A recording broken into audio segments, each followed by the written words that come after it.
ಆರೋಗ್ಯವೇ ಭಾಗ್ಯ ಅನ್ನೋದು ಒಂದು ಸರಳವಾದಂತಹ ಮಾತಾಗಿರಬಹುದು, ಆದರೆ wellness is above all wealth.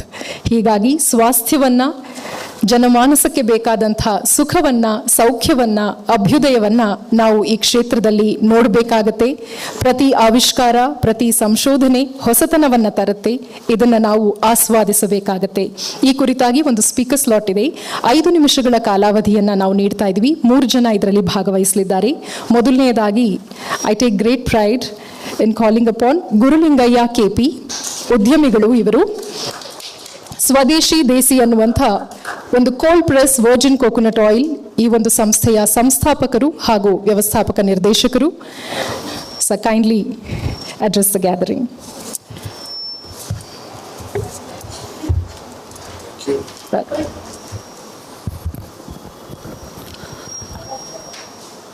ಎಲ್ಲರಿಗೂ ನಮಸ್ಕಾರ. ನನ್ನ ಹೆಸರು ಗುರುಲಿಂಗಯ್ಯ KP ಅಂತೇಳಿ ಅರಸೀಕೆರೆಯಿಂದ ಬಂದಿದ್ದೀನಿ. ತುಂಬ ಸಂತೋಷ ಆಗ್ತಾ ಇದೆ ಇಂಥ ಒಂದು ಕಾರ್ಯಕ್ರಮದಲ್ಲಿ, ಇಂಥ ಒಂದು ಡಿಗ್ನಿಟೀಸ್ ಮುಂದೆ, ಇಂಥ ಒಂದು ಸಾಧಕರ ಮುಂದೆ ನಮ್ಮ ಒಂದು ಚಿಕ್ಕ ಎಕ್ಸ್ಪೀರಿಯನ್ಸ್ನ ಮಾಡಲಿಕ್ಕೆ ತುಂಬ ಖುಷಿ ಆಗುತ್ತೆ. ಯಾವುದೇ ಕಂಪನಿ ಒಂದು ವಿಷನ್ ಸಣ್ಣದಿರಲಿ ದೊಡ್ಡದಿರಲಿ, ವಿಷನ್ ಇಟ್ಕೊಂಡೇ ಒಂದು ಕಂಪನಿ ಹುಟ್ಟು ಸ್ಟಾರ್ಟ್ ಆಗುತ್ತೆ. ಸ್ಟಾರ್ಟ್ ಆದಂಥ ಕಂಪನಿ ಅದು ಬೆಳೀತಾ ಬೆಳೀತಾ ಬೆಳೀತಾ ತನ್ನ ವಿಷನ್ನ ಸ್ಟ್ರಾಂಗ್ ಮಾಡ್ಕೊತ ಹೋದರೆ ಎಲ್ಲಿಂದ ಎಲ್ಲಿಗೆ ಬೇಕಾದರೂ ರೀಚ್ ಆಗ್ಬೋದು ಅನ್ನೋದು ನನಗೆ ಬಹಳ ಚೆನ್ನಾಗಿ ಅರ್ಥ ಆಗಕ್ಕೆ ಸ್ಟಾರ್ಟ್ ಆಯಿತು. ಎಷ್ಟೋ ಜನಕ್ಕೆ ಇವತ್ತಿನ ಈ ಸಮಯ ಇದೆಯಲ್ಲ, ಇಲ್ಲಿ ನಾವು ಕಳೀತಕ್ಕಂಥದ್ದು 2 ಗಂಟೆ 3 ಗಂಟೆ ತುಂಬ ರೋಮಾಂಚನ ಆಗುತ್ತೆ. ಯಾಕೆ ಅಂತಂದರೆ ಎಷ್ಟೋ ಸಕ್ಸಸ್ ಸ್ಟೋರಿಗಳು ಇವತ್ತು ಕೇಳಕ್ಕೆ ಸಿಗುತ್ತೆ, ಅನುಭವ ವಾಣಿಗಳು ಸಿಗುತ್ತೆ. ಯಾಕೆಂದರೆ ತುಂಬ ಜನ ಡಾಕ್ಟರ್ಸ್ ಇಲ್ಲಿದ್ದಾರೆ. ನಮ್ಮನ್ನೆಲ್ಲ ಒಂದು ಕಡೆಗೆ ಸೇರಿಸಿ ಈ ಸುಮಧುರ ಸಂಜೆನ ಒಂದು ಅರ್ಥಪೂರ್ಣ ಸಂಜೆಯನ್ನಾಗಿ ಮಾಡಿದಂತಹ ಸಿಗ್ನೇಚರ್ ಮೀಡಿಯಾದವ್ರಿಗೆ ಒಂದು ಜೋರಾಗಿ ಚಪ್ಪಾಳೆ ಮುಖಾಂತರ ನಾನು because this is a time ಎಲ್ಲೆಲ್ಲೋ ವೇಸ್ಟ್ ಮಾಡ್ತಿದ್ವಿ, ಬಟ್ ಒಂದು ಕಡೆಗೆ ಸೇರಿಸಿದ್ರಲ್ಲ, this is a proud moment.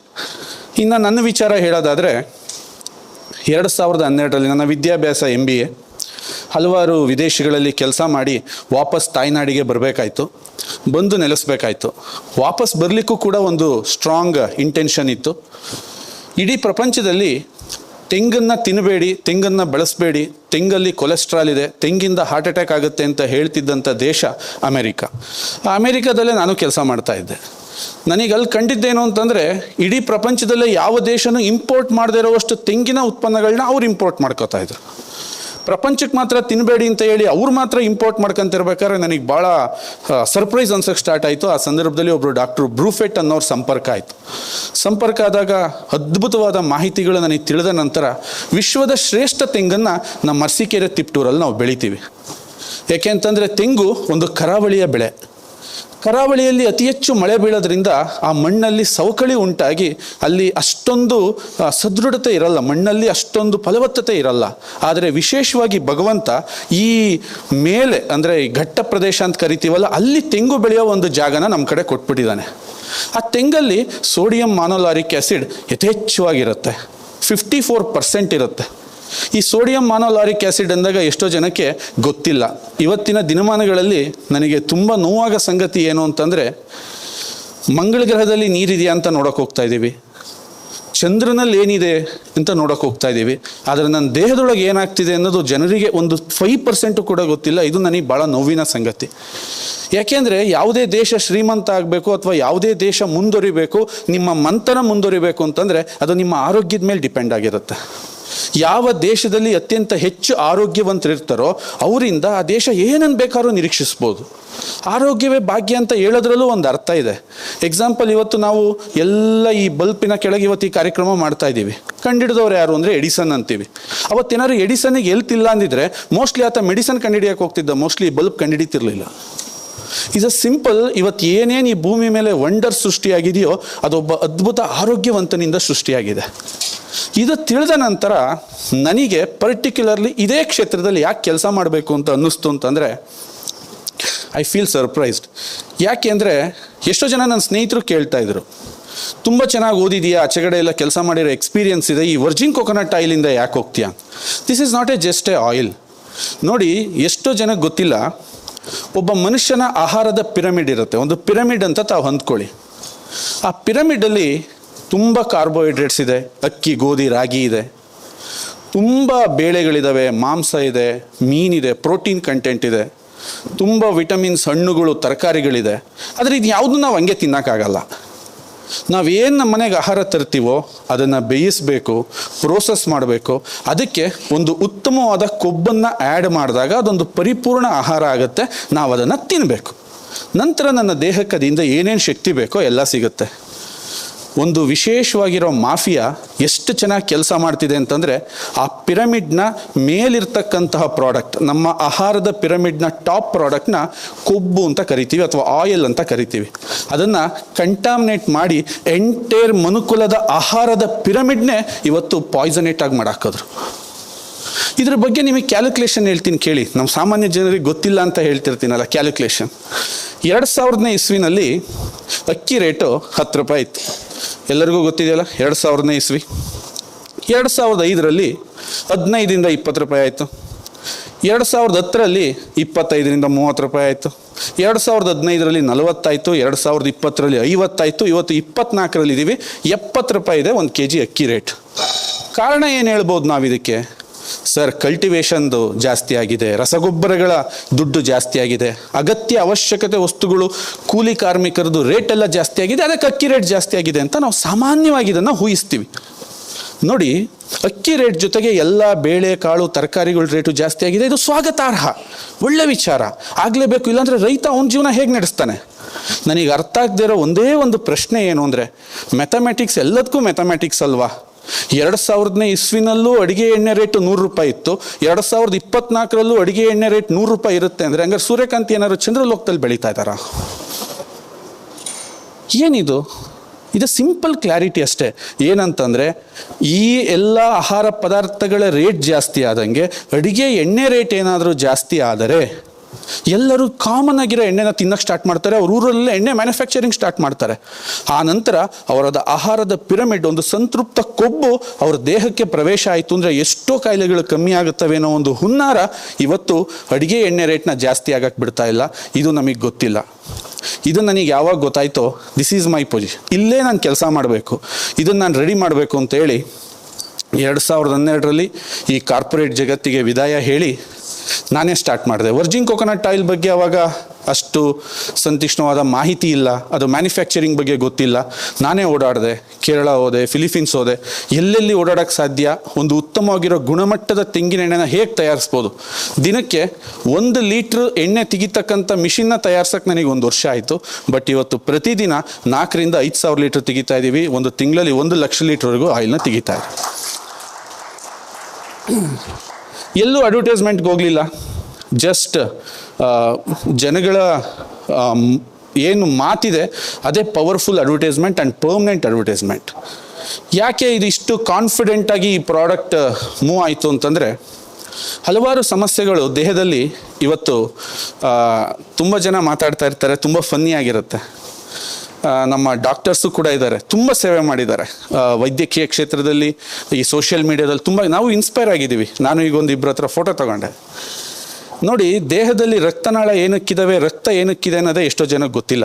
ಎಷ್ಟು ಕಾಮಿಡಿ ಆಗಿದೆ ಇದು ಅಂತಂದರೆ, ಹೇಗೆ ಇವತ್ತು ಬೇರೆ ಬೇರೆ ಊರಿಂದ, ಬೇರೆ ಬೇರೆ ಏರಿಯಾದಿಂದ ಈ ಜಾಗಕ್ಕೆ ಬರೋಕ್ಕೆ ರಸ್ತೆಗಳು ಹೇಗಿದಾವೋ ಅದೇ ಥರ ನನ್ನ ದೇಹದ ಸರ್ವಾಂಗಗಳು ಕೆಲಸ ಮಾಡಬೇಕು ಅಂದರೆ ನನ್ನಲ್ಲಿರ್ತಕ್ಕಂಥ ರಕ್ತನಾಳಗಳು ಪ್ರಾಪರಾಗಿರಬೇಕು.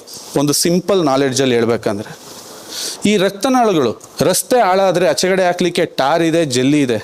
ಅದೇ ಥರ ನಮ್ಮ ದೇಹದಲ್ಲಿರೋ ರಕ್ತನಾಳಗಳು ಹಾಳಾಗೋದು ಯಾವುದರಿಂದ ಅಂತಂದರೆ LDL ಅಂತಕ್ಕಂಥ ಒಂದು ಕೆಟ್ಟ ಕೊಬ್ಬಿಂದ. ಇವತ್ತು ನಾವಂತೂ ಭರ್ಪೂರ ಕಾರ್ಬ್ಸ್ ತಿಂತಾ ಇದ್ದೀವಿ. ನೀವು ಯಾರು ಅದು ಇದು ಏನು ಹೇಳ್ಬೇಡ್ರಿ, ಕಾರ್ಬೋಹೈಡ್ರೇಟ್ನ ಭರ್ಪೂರ್ ತಿಂತೀವಿ, ದೇಹದಲ್ಲಿ LDL ಉತ್ಪಾದನೆನ ಪೀಕಲ್ ಮಾಡ್ತಾ ಇದ್ದೀವಿ. ರಕ್ತನಾಳ ಅಂದರೆ ಒಂದು ದೊಡ್ಡದಿರುತ್ತೆ, ಒಂದು ಸಣ್ಣದಿರುತ್ತೆ. ಅತಿ ಸಣ್ಣ ರಕ್ತನಾಳಗಳಿರ್ತವೆ. 1,20,000 ಕಿಲೋಮೀಟರ್ ರಕ್ತನಾಳ ಇದೆ ಈ ದೇಹದೊಳಗೆ ಅಂತಂದಾಗ ವಂಡರ್ ಅನಿಸುತ್ತೆ. ಪ್ರತಿಯೊಂದು ಭಾಗದಲ್ಲೂ ಕೂಡ ನಮಗೆ ಆಕ್ಸಿಜನ್ ಹೋಗಬೇಕು, ಆಹಾರದ ಶಕ್ತಿ ಹೋಗಬೇಕು ಅಂತಂದಾಗ ಒಂದು ಸಣ್ಣ ರಕ್ತನಾಳ ಬ್ಲಾಕ್ ಆದ್ರೂ ಯಾವ ಡಾಕ್ಟ್ರಿಗೂ ಐಡೆಂಟಿಫೈ ಮಾಡೋಕ್ಕಾಗಲ್ಲ, ನೀವೇನು ಹುಡ್ಕೋಕ್ಕಾಗಲ್ಲ. 20ರಿಂದ 25 ಜನ ಡಾಕ್ಟ್ರ್ ಹತ್ರಕ್ಕೆ ಹೋದ್ರೂ ಗೊತ್ತಿಲ್ಲ, ಸುಮ್ಮನೆ ಮೆಡಿಸನ್ಸ್ ಚೇಂಜ್ ಮಾಡ್ತಾ ಹೋಗ್ಬೇಕಾಗತ್ತೆ. ಅಂಥ ರಕ್ತನಾಳನ ಶುದ್ಧಿ ಮಾಡಬೇಕು ಅಂದರೆ HDL ಬೇಕು. ಆ HDL ಈ ತೆಂಗಿನ ಎಣ್ಣೆಯಲ್ಲಿ ತುಂಬ ಇತ್ತು. ಇದ್ರ ಜೊತೆಗೆ ಇನ್ನೊಂದು ಪಾಯಿಂಟ್ ನನ್ನನ್ನು ತುಂಬ ಇನ್ಸ್ಪೈರ್ ಮಾಡ್ತು, ಇದರಲ್ಲಿ ಈ ಕ್ಷೇತ್ರದಲ್ಲಿ ಕೆಲಸ ಮಾಡೋಕ್ಕೆ ತುಂಬ ಇನ್ಸ್ಪೈರ್ ಮಾಡ್ತು. ಏನು ಅಂತಂದರೆ, ಮನುಷ್ಯ ಜಾಸ್ತಿ ದಿನ ಬದುಕಬೇಕು, ಗಟ್ಟುಮುಟ್ಟಾಗಿರಬೇಕು ಅನ್ನೋದಕ್ಕೂ ಅವನು ತಿನ್ನೋ ಆಹಾರಕ್ಕೂ ಸಂಬಂಧ ಇದೆ ಅನ್ನೋದು ಭಾಳ ಲಾಜಿಕಲ್ ಪಾಯಿಂಟ್ ಆಗಿತ್ತು. ಯಾಕೆ ಅಂತಂದರೆ, ಪ್ಲ್ಯಾಂಟಲ್ಲಿ ಇರ್ತಕ್ಕಂತಹ ಜೀನ್ಸ್ಗಳು ಮನುಷ್ಯನ ಜೀನ್ಸ್ ಮೇಲೆ ಕೆಲಸ ಮಾಡುತ್ತೆ ಅನ್ನೋದನ್ನ ನಾವು ಹಲವಾರು ಬಾರಿ ತಿಳಿದಿದ್ದೀವಿ. ಅದರಲ್ಲಿ ಇವತ್ತು ಆಯುರ್ವೇದದ ಹಲವಾರು ಪಂಡಿತರು ಕೂಡ ಇಲ್ಲಿದ್ದೀರಿ. ಆಯುರ್ವೇದ ನೀವು ಚೆನ್ನಾಗಿ ನೋಡಿರ್ಬೋದು, ಟೊಮೊಟೊಗಿಂತ ಹುಣಸೆ ಹಣ್ಣನ್ನು ಭಾಳ ಚೆನ್ನಾಗಿ ಇಷ್ಟಪಡ್ತಾರೆ, ಒಪ್ತಾರೆ. ಯಾಕೆ ಅಂತಂದರೆ, ಟೊಮೊಟೊ ಹಣ್ಣಲ್ಲಿ ಇರ್ತಕ್ಕಂಥ ಜೀನ್ಸ್ ಅದು 3 ತಿಂಗಳು ಬೆಳೆ, ರೋಗಗಳು ಜಲ್ದಿ ಅಟ್ಯಾಕ್ ಆಗುತ್ತೆ, ಬಿಸಿಲೂ ತಡೆಯಲ್ಲ, ಮಳೆನೂ ತಡೆಯಲ್ಲ, ಚಳಿನೂ ತಡೆಯಲ್ಲ. ಒಂದು ಟೊಮೆಟೊ ಗಿಡನ ಈಸಿಯಾಗಿ ಕೀಳಬಹುದು, ಆದರೆ ಒಂದು ಹುಣಸೆ ಮರನ ಕೀಳಕ್ಕೂ ಆಗಲ್ಲ. ಹುಣಸೆ ಮರ 1000 ವರ್ಷ ಬದುಕುತ್ತೆ, ಮಳೆ ಗಾಳಿ ಬಿಸಿಲು ಏನು ಬೇಕಾದ್ರೂ ತಡೆಯುತ್ತೆ. ಅದರ ಆ ಗುಣ ಆ ಹುಣಸೆ ಹಣ್ಣಲ್ಲಿ ಇರೋದ್ರಿಂದ ಆಯುರ್ವೇದ ಹುಣಸೆ ಹಣ್ಣನ್ನು ಸ್ಟ್ರಾಂಗಾಗಿ ರೆಕಮೆಂಡ್ ಮಾಡುತ್ತೆ. ಅದೇ ಥರ ತೆಂಗಿನ ಎಣ್ಣೆನ ಯಾಕೆ ಅಂತಂದರೆ, ಇವತ್ತು ಸೂರ್ಯಕಾಂತಿ, ಕಡಲೆಕಾಯಿ ಎಣ್ಣೆ, ತುಂಬ ಎಣ್ಣೆಗಳಿದೆ, ಅದು ಯಾವುದು ನಾನು ವಿರೋಧಿಸಲ್ಲ. ಆದರೆ ಈ ಎಲ್ಲ ಗಿಡಗಳಿಗಿಂತ ಸುಮಾರು 800ರಿಂದ 900 ವರ್ಷ ಬದುಕ್ತಕ್ಕಂಥ ಯಾವ್ದಾದ್ರು ಒಂದು ಸಸ್ಯ ಅಂತಿದ್ರೆ ಅದು ತೆಂಗು ಅಂತ ಹೇಳಕ್ಕೆ ಇಷ್ಟಪಡ್ತೀನಿ. ಜೊತೆಗೆ ಆ ತೆಂಗಿನ ಎಣ್ಣೆಯಿಂದ ಆಗಿರ್ತಕ್ಕಂತಹ ಒಂದು ರಿಸರ್ಚ್ ಇದೆಯಲ್ಲ, ಒಂದು ಏಡಿ ಅದನ್ನು ತಿಂದು ಎಷ್ಟು ಗಟ್ಟಿ ಆಯಿತು, ಹೇಗಾಯಿತು, ಈ ಒಂದೊಂದೇ ಯಾವಾಗ ಫೈನಲೈಸ್ ಆಗ್ತಾ ಹೋಯ್ತೋ ನನಗಿದು ವಂಡರ್ ಅನ್ಸಕ್ಕೆ ಸ್ಟಾರ್ಟ್ ಆಯಿತು. ನೆಕ್ಸ್ಟ್ ಇದರಲ್ಲೇ ಕಂಟಿನ್ಯೂ ಮಾಡಿದ್ವಿ, ತುಂಬ ರಿಸಲ್ಟ್ನ ಕೊಟ್ವಿ, ತುಂಬ ರಿಸಲ್ಟ್ನ ತರಿಸಿದ್ವಿ, ಪ್ರಾಡಕ್ಟ್ ಏನೋ ರೆಡಿ ಆಯಿತು. ಒಂದು ಸಕ್ಸಸ್ಫುಲ್ ಕಂಪನಿ ಸಕ್ಸಸ್ ಅನ್ನೋದು ಪ್ರಾಡಕ್ಟ್ ಮ್ಯಾನುಫ್ಯಾಕ್ಚರಿಂಗಲ್ಲಿ ಅಷ್ಟೇ ಇರಬಾರ್ದು, ನನ್ನ ಒಂದು ಪರ್ಸ್ನಲ್ ಒಪಿನಿಯನ್ ಇದು. ಆ ಪ್ರಾಡಕ್ಟ್ನ ಹೇಗೆ ತಲುಪಿಸ್ತೀಯ ಅನ್ನೋದು ನನ್ನ ಮುಂದೆ ಟಾಸ್ಕ್ ಇತ್ತು. ನನ್ನ ಮುಂದೆ ಇದ್ದಿದ್ದ ಟಾಸ್ಕ್ ಒಂದೇ ಡಿಫ್ರೆಂಟ್. ಏನು? ಟ್ರೆಡಿಷನಲ್ ಮಾರ್ಕೆಟ್ಗೆ ಹೋಗು, ಅಡ್ವರ್ಟೈಸ್ಮೆಂಟ್ ಮಾಡು, ಮತ್ತೆ ದುಡ್ಡಿರೋರ ಕೈಗೆ ದುಡ್ಡು ಹೋಗ್ಸು. ಯಾಕೆಂದರೆ ಅಲ್ಲಿ ಯಾರೋ ಒಬ್ಬ C&F ಇರ್ತಾನೆ, ನಿಂದು ಮಾರ್ಕೆಟಲ್ಲಿ ಬ್ರ್ಯಾಂಡ್ ಆಯಿತು ಅಂತಿದ್ದಂಗೆ ಎಷ್ಟು ಬೇಕಾದ್ರೂ ಇನ್ವೆಸ್ಟ್ ಮಾಡ್ತಾನೆ, ಅದೇ ವರ್ಗ ಮತ್ತೆ ಶ್ರೀಮಂತರಾಗ್ತಾರೆ. ಅವರಿಗೆ ಆ ಪ್ರಾಡಕ್ಟ್ ಬಗ್ಗೆ ಯಾವುದೇ ಎಮೋಷ್ನಲ್ ಕನೆಕ್ಷನೇ ಇರಲ್ಲ. ಇನ್ನೊಂದಿತ್ತು, ಮಲ್ಟಿನ್ಯಾಷನಲ್ ಕಂಪ್ನೀಸಿಗೆ ಬಂದು ಕೂತಿದ್ದಾವೆ, ಆನ್ಲೈನ್ ಅದು ಇದು. ನನಗಿಷ್ಟ ಆಗಲಿಲ್ಲ. ಒಂದು ಪರಿಪೂರ್ಣವಾಗಿರೋ ಪ್ರಾಡಕ್ಟ್ನ ಒಬ್ಬ ವ್ಯಕ್ತಿ ಮುಖಾಂತರನೇ ಇದನ್ನ ತಲುಪಿಸ್ಬೇಕು ಅಂತ ಒಂದು ಪ್ಲ್ಯಾನ್ನ ಮಾಡಿದ್ವಿ. ಅಂದರೆ ಇವತ್ತು ಯಾವ ದೇಶದಲ್ಲಿ ಎಂಟರ್ಪ್ರೈನರ್ ಆ್ಯಟಿಟ್ಯೂಡ್ ಕಿಲ್ ಆಗ್ತಿದೆ, ಜನಗಳಿಗೆ ನೀವು ನೋಡಿರ್ಬೋದು, ಒಂದು ಸೋಷಿಯಲ್ ಮೀಡಿಯಾ ಅಥವಾ ಯಾವುದೋ ಒಂದು TV ಸೀರಿಯಲ್ ಅಥವಾ ಯಾವುದೋ ಒಂದು ಪ್ರೋಗ್ರಾಮ್ ಇಂಟ್ರೆಸ್ಟ್ ಇಲ್ಲ ಅವ್ರಿಗೆ, ಏನಾದ್ರು ಹೇಳಿದ ಕೆಲಸ ಮಾಡ್ತಾರೆ ಹೊರತು ಇನ್ನೋವೇಟಿವ್ ಆಗಿ ನಾನೇನಾದ್ರು ಮಾಡಬೇಕು ಅನ್ನೋದಿಲ್ಲ. ಅಂಥ ಜನಗಳಿಗೆ, ಆ ಭಯ ಹೊಂದಿರೋ ಜನಗಳ ಕೈಲೇ ಇದನ್ನು ಕೊಡಿಸ್ಬೇಕು ಅಂತ ಹೇಳಿ ಪ್ಲ್ಯಾನನ್ನು ಮಾಡಿ ಇವತ್ತು all over Karnataka and India 5,000 ಜನ ಡಿಸ್ಟ್ರಿಬ್ಯೂಟರ್ಸ್ನ ನಾವು ಅಪಾಯಿಂಟ್ ಮಾಡಿದ್ದೀವಿ. 5,000 ಜನ ಮನೇಲೇ ಇದ್ದಾರೆ, ಎಲ್ಲ ಕಡೆ ಇದ್ದಾರೆ. ಖುಷಿಯಾಗೋ ವಿಚಾರ ಏನು ಅಂತಂದರೆ, ಶಾಲೆಗೆ ಹೋಗಿ ಕೆಲಸನೇ ಮಾಡದೇ ಇರ್ತಕ್ಕಂಥವ್ರಿಗೆ 5-5 ಲಕ್ಷ 10 ಲಕ್ಷ ದುಡಿತಾ ಇದ್ದಾರಲ್ಲ, ಇವತ್ತು ನನಗೆ ಅದು ಸಾರ್ಥಕತೆ ಅನಿಸುತ್ತೆ. ಇಂಥ ಕಂಪ್ನಿನ ಮಾಡಿದ್ದಕ್ಕೂ ಕೂಡ ನನಗೆ ವಂಡರ್ಫುಲ್ ಅನ್ನೋ ಒಂದು ಫೀಲ್ ಆಗುತ್ತೆ. ಸೊ ಈ ಥರ ನನ್ನ ಜರ್ನಿ ಸ್ಟಾರ್ಟ್ ಆಯಿತು. ಆ ಜರ್ನಿನ ಗುರುತಿಸಿ ಇವತ್ತು ನನ್ನ ಇಲ್ಲಿ ಕರೆದು ನಿಮ್ಮ ಮುಂದೆ ಪ್ರೆಸೆಂಟ್ ಮಾಡಿದಿರ್ತಕ್ಕಂಥ ಸಿಗ್ನೇಚರ್ ಮೀಡಿಯಾದವರಿಗೆ ಇನ್ನೊಮ್ಮೆ ನಾನು ಥ್ಯಾಂಕ್ಸನ್ನು ಹೇಳ್ತಾ ಮುಂದೆ ಹೋಗೋಣ. ಇನ್ನೂ ಈ ಥರ ಎಕ್ಸಾಂಪಲ್ಸ್ ಆಗಲಿ, ಇಲ್ಲಿ ಎಷ್ಟೋ ಜನ ಇದ್ದೀರಿ. ಯಾಕೆ ಅಂತಂದರೆ ಮುಂದಿನ ಜಗತ್ತಿಗೆ ನಾವೇನಾದ್ರು ಕೊಡೋಕ್ಕಾಗುತ್ತೆ ಅಂದರೆ ದುಡ್ಡನ್ನೂ ಕೊಡೋಕ್ಕಾಗಲ್ಲ, ಹಣನೂ ಏನೂ ಕೊಡೋಕ್ಕಾಗಲ್ಲ. ನಾವೇನಾದ್ರು ಕೊಟ್ಟರೆ ಉದಾಹರಣೆಗಳನ್ನ ಕೊಡ್ಬೋದಷ್ಟೇ, ಹಿಂಗಿತ್ತು ಹಿಂಗಾಯಿತು ಈ ಥರ ಆಗ್ಬೋದು ಅಂತ. ಆ ಥರ ಉದಾಹರಣೆನ ನಾವೆಲ್ಲ ಸೇರಿ ಸೆಟ್ ಮಾಡಿ ಒಂದು ಸದೃಢ ಭಾರತವನ್ನು ಕಟ್ಟೋಣ ಅಂತ ಹೇಳ್ತಾ ಥ್ಯಾಂಕ್ ಯು ಸೋ ಮಚ್. ತುಂಬ ಹೃದಯದ ಧನ್ಯವಾದಗಳು.